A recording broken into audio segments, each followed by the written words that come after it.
Entonces, el código de un buen padre. ¿Qué es ser un buen papá?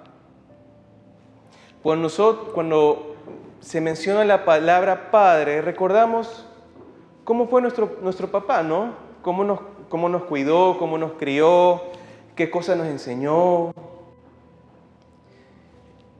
Y parte del rol del hombre es proveer, ¿no? Proveer, ser un sostén. Curiosamente, salgo de consultas, aquí al lado tengo mi oficina, ¿ya? Y yo les decía que curiosamente las mujeres son más emocionales que los hombres. Mejor dicho, viven las emociones con mayor intensidad. La ira, la alegría, la tristeza, la sorpresa, ¿verdad? Pero se necesita una estabilidad, se necesita una piedra, se necesita un sostén, ¿ya? Y parte de este rol del hombre, ¿verdad? Cuando tienen los hijos, es saber cómo los crío. ¿Cuál es el código que un padre tiene que tener? Porque uno puede decir, sí, Estefano, les doy comida, les doy universidad, nos vamos de viaje a Estados Unidos, a Europa, a Loja, ¿verdad? Pero ser padre va mucho más que eso. Y esta estructura que tenemos como padre es lo que nosotros hemos aprendido de nuestros padres, ¿verdad? Pero un padre va más allá. Y para guiarnos, y realmente uno dirá, bueno, ¿qué es ser papá? ¿Qué es ser padre? Y justamente tenemos las referencias bíblicas. Tenemos a Yahvé, tenemos a Dios Padre. Yo les pregunto, alce la mano, ¿quién aquí reza? Todos rezamos, si no, para afuera, San José. El Padre no alzó la mano. Todos los días. Ahora, ¿quién le reza a Jesús? Alce la mano. Ahora les pregunto, ¿quién le reza al Padre? ¿Quién le reza? En verdad, si no le rezan, no pasa nada. ¿Quién le reza al Padre? Ay, sí, quería escuchar eso. El Padre Nuestro, ¿verdad? Ahí uno le reza al Padre, ¿verdad? Entonces tenemos una figura paternal que aparece desde el Génesis, ¿verdad? Dios Padre. Tenemos en las Sagradas Escrituras, por ejemplo, en Oseas, nos enseña, Oseas 12, si no estoy mal, Oseas 10, decía que cuando Efraín era niño, yo lo levanté, yo le enseñaba a Efraín, ¿verdad? Dando a entender que un papá tiene un corazón que enseña a su hijo a hacer las cosas. Dios nos enseña a hacer las cosas. Y el deber que tenemos como padres, ¿verdad? Bueno, no soy papá, pero el deber de un padre es enseñarle a sus hijos a hacer las cosas. En la anterior charla yo decía que hoy en día, en la actualidad, se enseñan a los hijos a ser cómodos. Y cuando les mandas a hacer alguna tarea, alguna actividad o ir al trabajo, por toda la comodidad que han recibido, no saben cómo hacerlo. No es por malos, pero no saben cómo hacerlo. La tarea de un padre es enseñar al hijo. La tarea de un padre también es ser cariñoso, ser amoroso. Sí, yo le doy trabajo, yo le doy dinero, yo le doy viajes, yo le doy un estudio, pero va mucho más allá. El ejemplo clarísimo es este ejemplo del hijo pródigo. ¿Se acuerdan? ¿Verdad? Y uno dirá, miren, hay algo interesante, es que el hijo tiene que acercarse al papá. El hijo tiene que mostrarle respeto al papá, ¿verdad? Pero también hay otro punto interesante, y es que no todo tiene que nacer del hijo. No todo tiene que nacer al hijo. Sí, es que yo como padre, el hijo tiene que quererme. Sí, está bien. Pero si nosotros nos vamos a este pasaje bíblico del hijo pródigo, ¿cómo era ese padre? Lo abrazó al hijo, le dio una herencia, lo vistió, lo comió a besos y lo esperaba. ¿Te quieres ir de la casa? Ándate. Es cuando le dicen a las esposas a los esposos, ándate de la casa. Y es complicado porque un hombre fuera del hogar es como que se destruye, como que se pierde, ¿verdad? Pero el padre esperaba a su hijo. No era un padre pasivo, sino que él esperaba que retomara su vida, que regresara. Entonces, ¿cuál es ese código? Es ser entrañable, ser cariñoso, abrazar, besar, preguntar, hijo, ¿cómo estás? Porque curiosamente los niños aprenden de la visualización. Los niños aprenden la visualización. ¿Cómo el padre maneja el tractor? Me acuerdo una vez estábamos, ¿cómo el padre maneja el John Deere? ¿Saben qué es el John Deere? Es el nombre del tractor, ¿no? Es característico es el color verde. El color rojo se llama el Massey Ferguson, ¿verdad? También el Ford creo que es azul, ¿verdad? Azul, ya. Me acuerdo que una chica decía, el señor John Deere le escribió, y no, o sea, el tractor estaba por ahí, la empresa, pero no es un señor, es una empresa, ¿ya?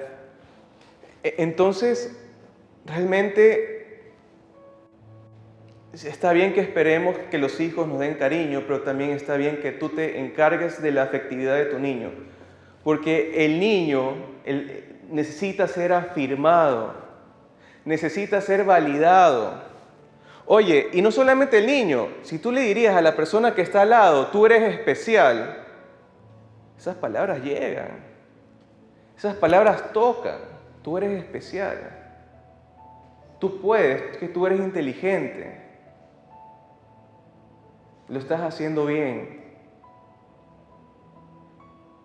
Tus palabras tocan las fibras del corazón. Así como si las palabras de un extraño o de un amigo que está al lado tuyo te tocan, cuando un amigo me escribía, brother, te quiero.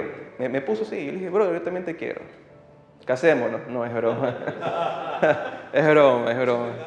Es mi brother, ¿sí? Pero no está mal esa afectividad masculina. ¿Y saben quién tenía eso a full? ¿Saben? Adivinen qué personaje bíblico tenía eso. Esa afectividad, cómo la demostraba con su masculinidad. San Pablo. Qué bestia es ese hombre. Que él escribía cartas, que se preocupaba por la gente, se preocupaba por sus hijos espirituales. Era bien afectuoso, era bien cariñoso, era bien masculino, era bien ahí. Entonces los niños necesitan ser validados. Incluso nosotros como hombres necesitamos ser validados. Y la validación más grande que uno recibe es en el Santísimo, es en la Eucaristía, es afirmarse, soy valioso, valgo la sangre de Cristo, ¿verdad? Pero para eso, otro código más es también la espiritualidad, ser un hombre de fe. Ser un hombre de fe. Yo en la consulta clínica atiendo a muchos niños que tienen dudas, que a los 12 años dicen, papá, ya no creo en Dios, ¿verdad? Dicen eso, pero ¿por qué? Porque los padres no se forman. Estamos siguiendo, y no es que esté mal, está muy bien, una fe de abuelos. Una fe de abuelitos. ¿Cuál es la fe de abuelitos? La fe de abuelitos es cuando tienes a ese abuelito que vive en la montaña y te dice Dios existe y la Virgen existe y tú creías. Esa es la fe de abuelitos. Y está bien, pero también la fe es razonable. Razón y fe van de la mano, no se contradicen. Es más, una está coja sin la otra. Hay cartas que hablan sobre eso, por ejemplo, Fides et Ratio, razón y fe. Hay otra carta que incluso se parece mucho a Fides et Ratio, que le escribió Galileo a una duquesa, a una reina, a una duquesa, le escribió sobre cómo la razón y la fe no se contradicen. Sabemos que Galileo tenía esa teoría de que el mundo es redondo, ¿no? Esférico, ¿verdad? ¿Han escuchado? Bueno, y resulta que él coge esa teoría de Copérnico, que es un sacerdote, que fue el primero que dijo eso en realidad. En realidad no fue la iglesia que lo estaba atacando Galileo, sino más bien el principal enemigo de Galileo era las corrientes filosóficas que decían que la Tierra no era así. Como anteriormente hubo un cisma, que era el cisma de Martín Lutero, ¿verdad? Había todo este choque y decían, oye, ¿sabes qué, Galileo? Tranquilo, ya como que podrías alterar, recién hubo un cisma, ¿verdad? Estuvo preso dentro de su casa, pero de ahí no es que hubo otra cosa. ¿Y por qué les cuento esto? Porque justamente en 1 de Pedro 3:15 dice, mi pueblo perece por falta de conocimiento. ¿Qué le estoy enseñando yo a mis hijos? ¿Qué hombre de fe, qué ejemplo estoy siendo para mis hijos? ¿Cómo está siendo mi carácter para mis hijos? ¿Cómo está mi formación para mis hijos? Si mis hijos me dicen, papá, no creo en Dios, ¿uno qué le responde? Papá, no creo en la iglesia. Papá, no creo en los sacramentos. Papá, me está empezando a gustar los animales, pero ya de una forma sexual. Uno tiene que formarse, ¿ya? Y en la espiritualidad es llenarse de Dios, enseñarle al hijo quién está primero. En primer lugar está Dios, en segundo lugar, después el hijo, después de Dios está la esposa. Porque cuando tú entras a tu casa, la primera atención debería ser a tu esposa. Claro, si los hijos están pequeños, pues primero a los hijos pequeños, ¿no? Pero al momento de saludar, primero a la esposa, al momento de dar la comida, la esposa al esposo. Y todo eso ven los hijos. Como tú trates a tu esposa, los hijos también lo ven. El cariño, la unidad. O si algunos de aquí, por situaciones en la vida, ya no están con sus esposas, tiene que haber esa conexión. Miren, muchas veces los padres se divorcian y el hijo, ¿dónde queda? El hijo queda varado. Nosotros tenemos una configuración de que nuestra conexión cerebral es de atrás para adelante. La de las mujeres, la conexión cerebral es conectar ambos hemisferios, más que los hombres. Por eso nosotros, cuando tenemos una meta, lo queremos alcanzar. Necesitamos 20 personas para Christopher West. Vamos a ver dónde sacamos las 20 personas, ¿verdad? Entonces tenemos esto de atrás para adelante, tenemos las metas, pero cuando el hombre se divorcia, se olvida de los hijos, la mayoría de las veces. ¿Por qué? Porque ya no está en la meta, lastimosamente. Entonces, el hijo, y justamente se divorcian y el padre no habla con el hijo, o el padre... Y es curioso, porque cuando uno tiene un hijo y pasa esto, que es algo terrible, ¿ya? No tienen contacto con la esposa. Pasa normalmente.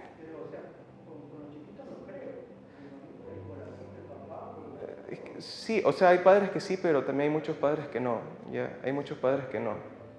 Y es complicado. Miren, el divorcio es tan antinatural, pero tan antinatural que tiene muchas consecuencias, pero muchísimas, ¿ya?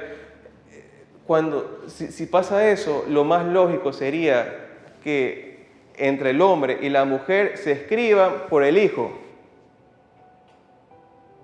Sería lo más lógico. No ocurre eso. Y también es delicado si hay una nueva pareja. Pero debería hacerse porque hay un hijo por medio. ¿Ya? ¿Qué pasa? El hijo... Hay conflictos con los hermanos de su papá, con la madrastra, ¿ya? Entonces es un poco complicada esa dinámica, o sea, en verdad no es natural, el divorcio no es natural, ¿ya?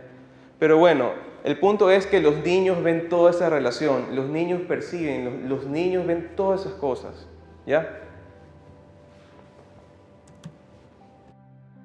La importancia de tener a un papá dentro de casa, la importancia de tenerlo ahí presente, que puede ser sí, que por el trabajo uno está cansado, llega a 7 de la noche, 6 de la tarde, pero uno tiene que interactuar con los hijos, uno tiene que interactuar con ellos, acercarse a su mundo, si no, llegaría la adolescencia y como el hijo no ve la identidad en el padre, ¿qué hace? Encerrarse en su cuarto y no salir de ahí. Entonces, la presencia es muy importante, estar con ellos. El padre no solamente es proveedor, sino que también es presencia.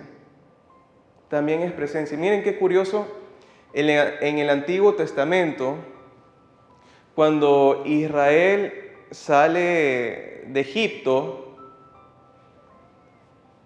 Dios los guía, hay una presencia de Dios, que es en el día los guía por medio de una nube y en la noche los guía por medio de un fuego que iba arriba de ellos. Entonces Dios se hace presente. Emmanuel, ¿qué significa? Dios con nosotros. Jesús en la Eucaristía, Jesús en el Santísimo, la presencia de Dios está ahí. Y lo más cercano que después de los sacramentos que tenemos de Dios es la familia. Lo más cercano que nosotros tenemos de la presencia de Dios es la familia. Y tu presencia como varón es importante en la casa. Es importante. Cuando el niño quiere pedir permiso, ¿dónde quién va? ¿Dónde la mamá? ¿Sí o no? Sí, la mamá dice, anda donde el papá, ¿verdad? Pero de cierta manera el hombre es la cabeza del hogar, el hombre es la autoridad. El niño sí como que chuta, mejor voy donde mi mamá por si acaso, porque capaz mi papá me dice que no, ¿ya? Pero se necesita la presencia de una figura masculina, ¿ya? Se necesita dentro del hogar para afirmar, para validar, para dar seguridad, para dar sostén. El ejemplo que yo les decía la vez pasada en la charla, ¿qué pasa si un hombre Yo creo que una de las características más maduras que un hombre puede tener es ser maduro en las emociones.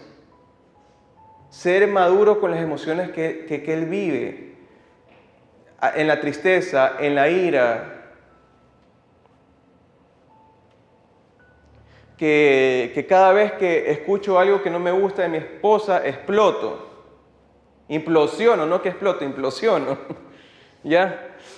Entonces, cuando tú eres capaz de decir, bueno, me voy a calmar, voy a escucharla y voy a responder bien, es un signo de madurez.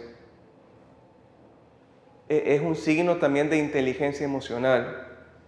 Y con eso tú le estás enseñando a tu hijo que cuando hay algún problema, no preocuparse de más. Tomar las cosas con calma. Tomar las cosas con tranquilidad. Ser tolerante a la frustración. ¿Qué es la frustración? Llega una cosa chiquita y ya exploto. Llega una cosa chiquita y no la aguanto. Llega una cosa chiquita y ya me pongo triste. Ser tolerante a la frustración. Uno, tú con tus emociones, con tu presencia real, tú le estás enseñando a tu hijo a ser estable en sus emociones. ¿Ya? Y eso es bonito. ¿Ustedes han visto eso? Cuando un hombre controla sus emociones, cuando un hombre controla su ira, es una cosa, dices, wow, chévere. Y realmente la relación de pareja va creciendo.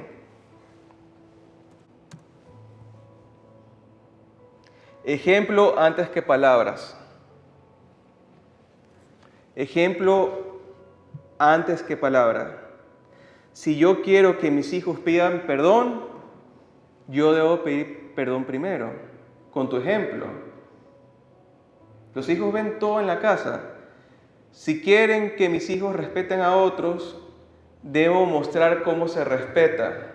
Tus hijos ven todo, cómo tú llamas al mesero, cómo tú tratas al empleado, cómo tú tratas a la empleada, cómo tú tratas a una persona desconocida. Tal vez tengas un buen puesto económico y tu hijo ve cómo tú tratas a las personas, cómo tú tratas al vecino, ¿verdad? Entonces, el ejemplo arrastra. Y curiosamente, hablando de tema de fe, cuando uno va a la iglesia, ¿qué es lo que más ve? Cuando uno va a una iglesia, entra en la puerta, ve asientos, ¿a quién ve más? ¿A los hombres o a las mujeres? A las mujeres, ¿verdad? Pero es importante, si las mujeres que están ahí como que te llama la atención, ustedes se imaginan ver un hombre en la iglesia, un hombre a las 3 de la mañana ahí en el Santísimo haciendo adoración perpetua, un hombre doblando rodillas. Una característica y un código del hombre también es su fortaleza. Nosotros tenemos que buscar esa fortaleza dentro de nosotros. Y hay muchos ejemplos en la Biblia. Por ejemplo, Sansón. Yo escucho la palabra Sansón y yo veo fortaleza. Pero le quitaron la fortaleza, ¿no? Después. Otro ejemplo de fortaleza, cuando Moisés alza, si no estoy mal, es Moisés, me corrigen, alza el brazo para que la guerra gane. Era Moisés. ¿Y qué le pasó? ¿Usted se imagina estar así? Ahora, por un momento pongamos los brazos así. Así, sí. ¿Ustedes se imaginan una guerra 2 horas? Ahora quiero que tú ayudes a la persona que está al lado y le sostengas el brazo. Pero sigan con los brazos así.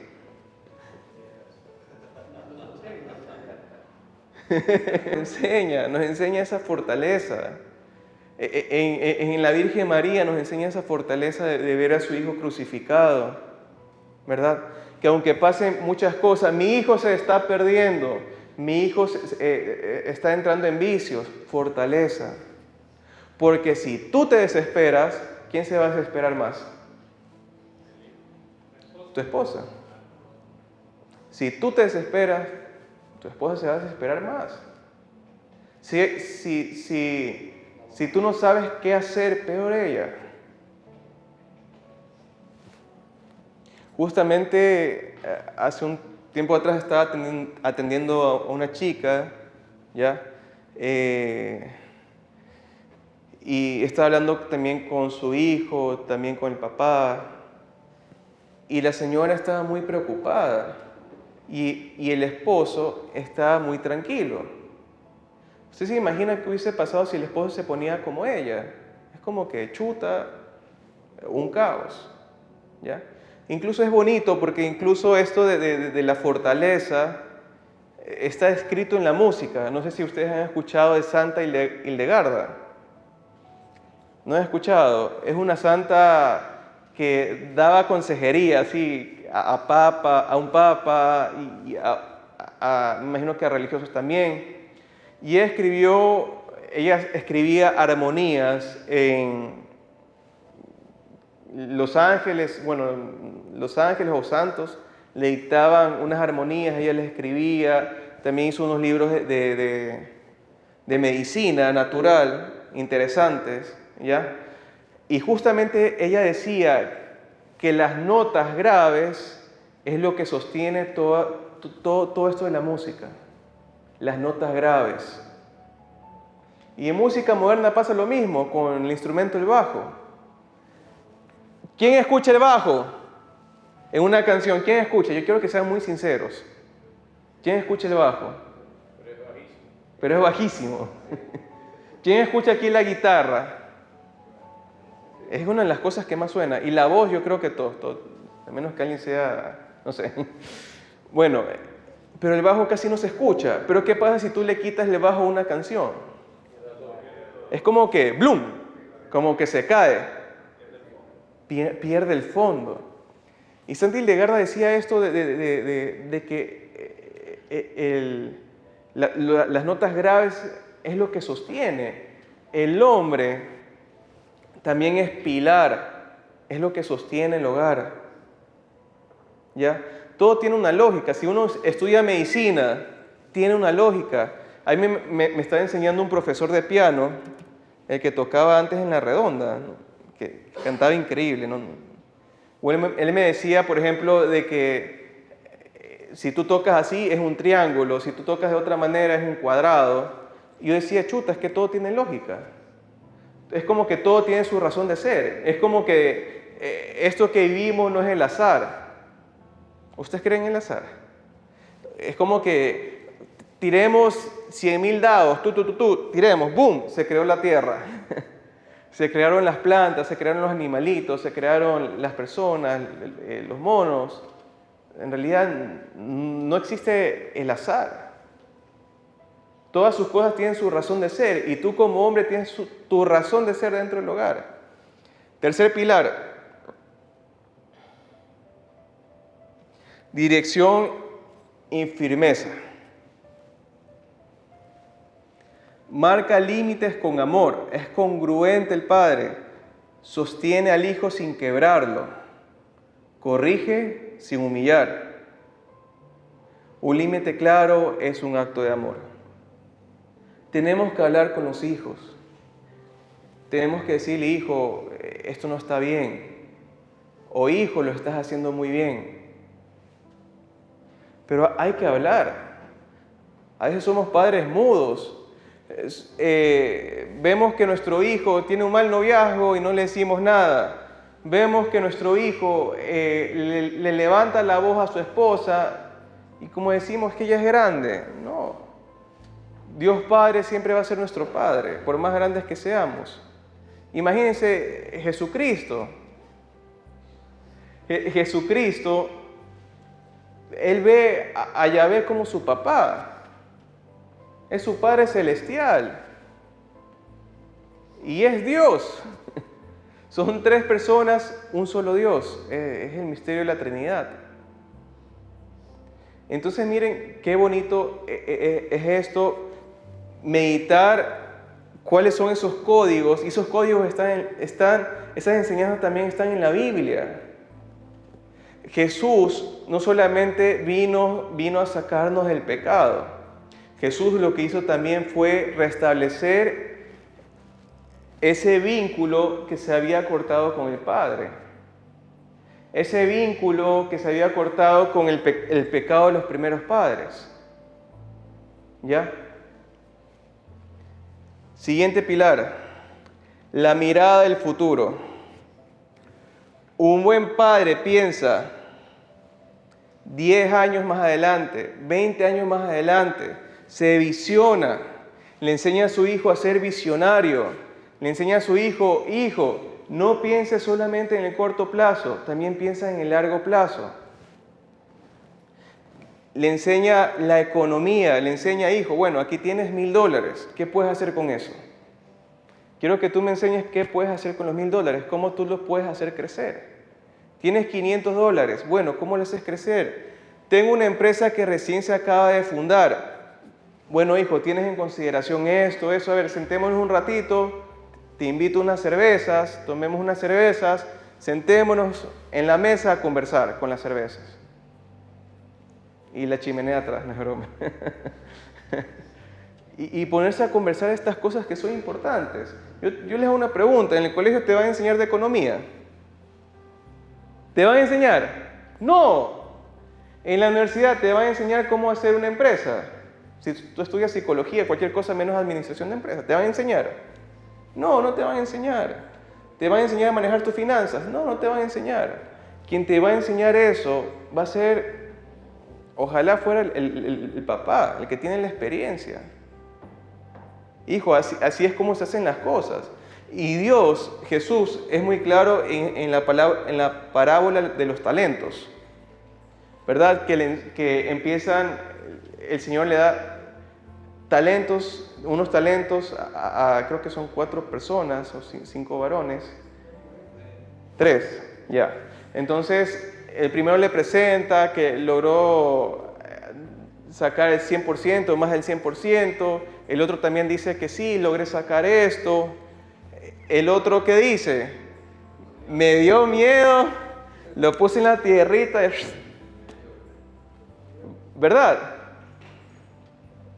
Entonces miren qué curioso que parte también de la característica de ser varón y enseñar a los hijos es también ser productivo, ser un poquito arriesgado también. En la economía, el que no arriesga no gana. Toda empresa tiene una curva de aprendizaje. Toda empresa que empieza tiene una curva de aprendizaje. Primer mes no gano, segundo mes un poquito, tercer mes estoy perdiendo, cuarto mes sigo perdiendo, primer año sigo perdiendo, segundo año llegué tablas, tercer año estoy ganando $1,000, quinto año estoy ganando $8,000, 20 años tengo una mega fábrica. Es una curva de aprendizaje. Entonces, qué importante, incluso este rol, más que los padres, bueno, sí los padres, pero este rol sobre todo se da en los abuelos, en los ancianos. Toda la sabiduría que un abuelo tiene, toda la sabiduría que un anciano tiene. Los ancianos en el Antiguo Testamento eran considerados de una forma diferente a la que hoy los tenemos a ellos. Saben tanto y tienen tanta experiencia que sería injusto ignorarlos y no preguntarles cosas de la vida, cosas de la empresa, cosas de cómo vivir, cómo conquistar a una chica, tantas cosas, ¿no? Entonces sí es importante que le enseñes todas esas cosas a tus hijos. Toda esa formación que en otra parte no... El hijo, ¿dónde va a aprender las técnicas de seducción? Díganme.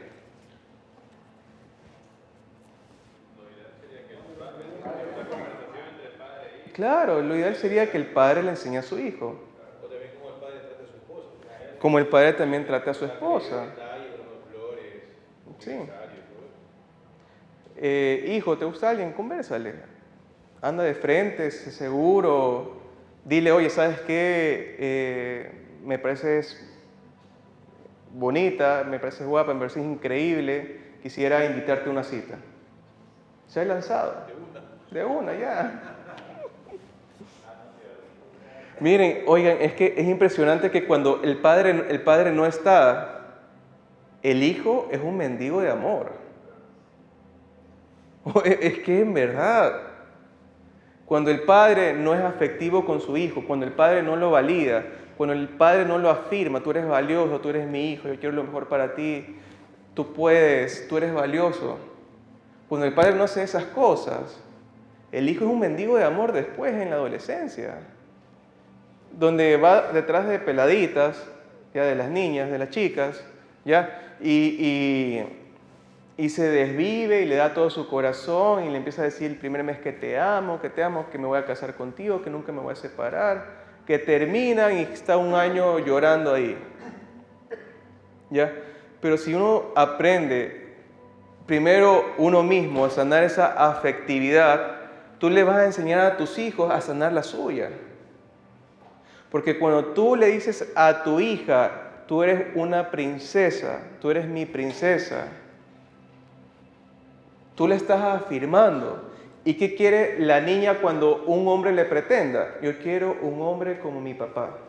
¿Y cómo es el papá? No está en casa, no me escribe, no me abraza, no me besa. Entonces, ¿qué hombre se va a conseguir esa chica? Puede ser que se consiga un hombre que no la bese, un hombre que no la abraza, un hombre que no diga cómo la quiere. ¿Quién pone la medida? La medida la pone el papá. Y también la mamá, ¿ya? Pero también el papá. El papá, al momento de buscar una pareja, la niña va a buscar, la mujer va a buscar a alguien que sea como su papá. Y si no es como mi papá, descartado, ¿ya? Entonces es importante ese pilar. Vamos con el siguiente.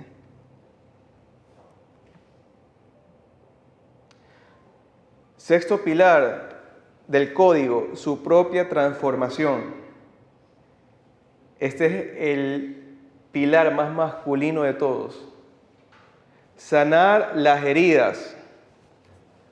Sanar las heridas. Y a veces es complicado porque si nosotros no recibimos lo que el papá tenía que hacer con nosotros, a veces replicamos lo mismo en los hijos. Y cuesta, chuta, ¿qué le voy a decir a mi hijo que lo quiero? Chuta, ¿qué le voy a decir a mi hijo? Le voy a dar un abrazo si nunca le he dado un abrazo. Si mi papá nunca me dio un abrazo. Puede que cueste, pero hay que ir sanando esas cosas. Dios Padre es cariñosísimo. Está con nosotros. Dios restableció, Jesús restableció esa desunión que hubo por el pecado original con Dios Padre. ¿Ya? Entonces sanar las heridas de de baja autoestima. Y miren qué curioso, porque carácter, temperamento y autoestima tienen algo similar, como que se unen las tres cosas. ¿Qué es tener una autoestima buena? Miren qué curioso, justamente Jesús habla de la autoestima. ¿Qué dice el Señor? Les da un mandamiento. Ama a tu prójimo. ¿Cómo es el mandamiento? Ama a tu prójimo. Dile a la persona que está al lado, ama a tu prójimo como a ti mismo. Y ahora dile a la persona que está al lado, narizón, mejor.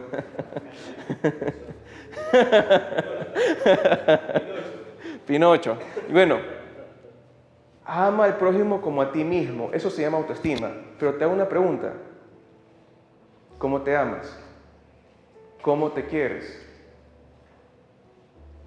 Ama al prójimo como a ti mismo. Ok, ¿cómo yo me quiero? ¿Cómo yo me trato?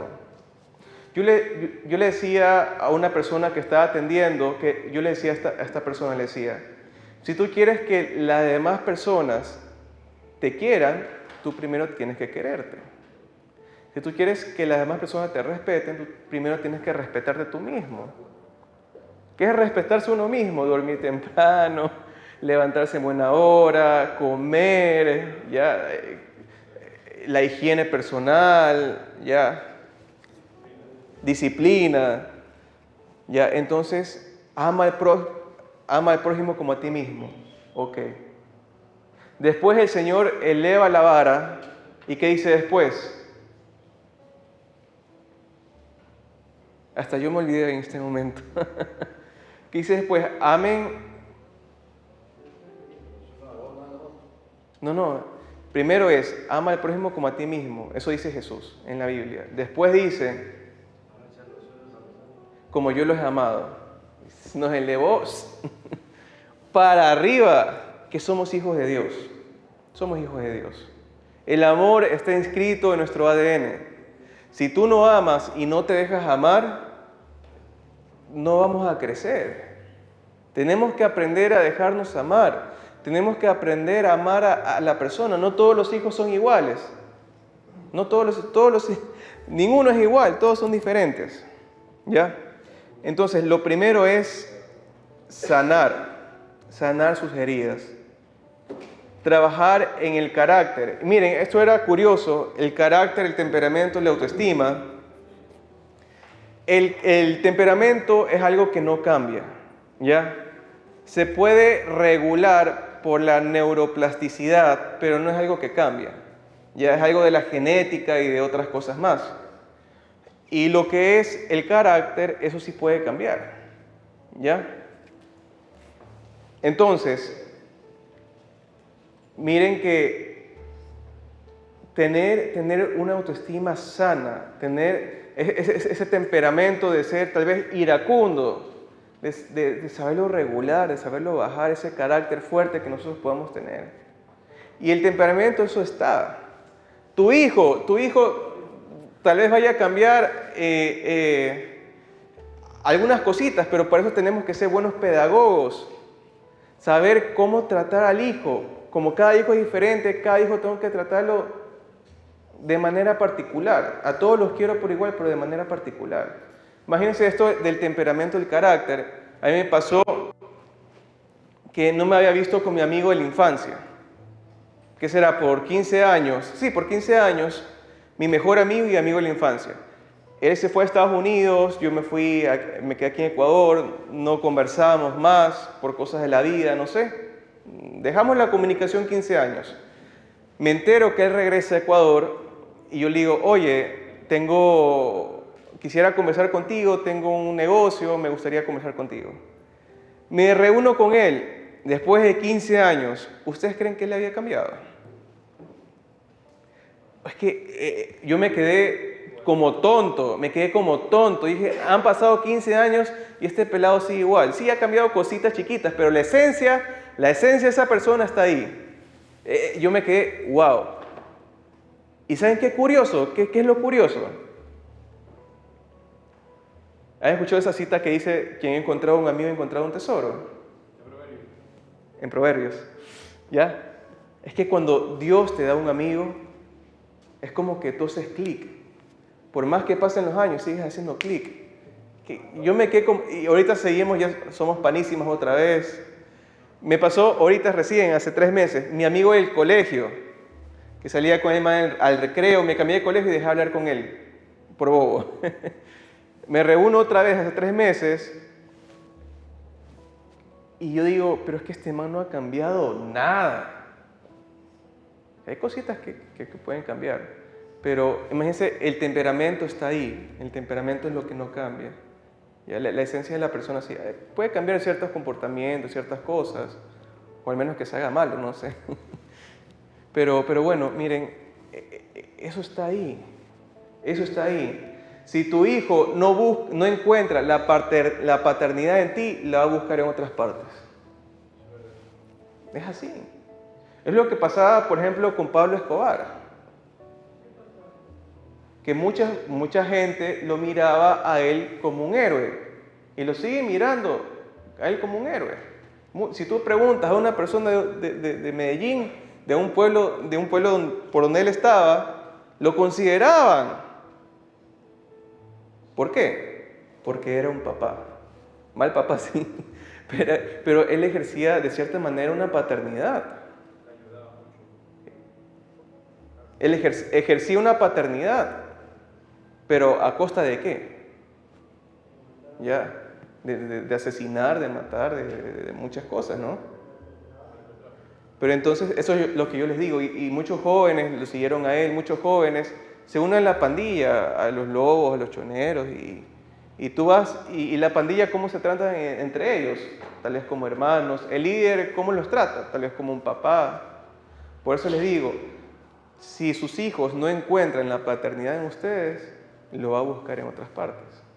Esa afirmación, esa validación, ese cariño, ese trato fraterno. ¿Ya? Entonces tenemos que sanar. Tenemos que hablar, tenemos que aprender a pedir perdón. Tenemos que ser ejemplos para nuestros hijos. ¿Sí? Y bueno,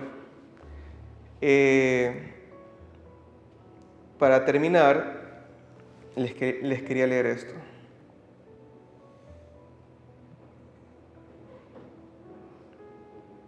Son ejemplos prácticos que anoté. Código de presencia. Nunca miro el celular cuando mi hijo me está hablando. Código de la mirada. Todos los días miro a mi hijo con orgullo. aunque haya tenido un mal día.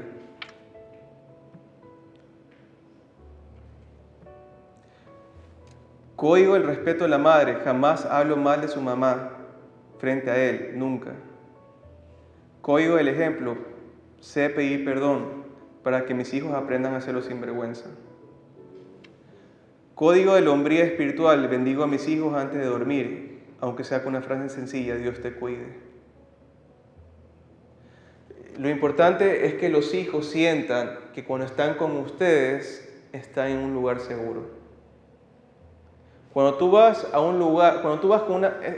Marian Rojas lo habla mucho, se llama la persona vitamina, que cuando tú estás con una persona vitamina, tú no sientes amenaza. Tú no sientes amenaza, tú te sientes seguro. Entonces, lo que tenemos que buscar es que el hijo encuentre esa seguridad, ese espacio seguro dentro del hogar, queriendo a todos los hijos por igual, amando a la esposa, ¿verdad?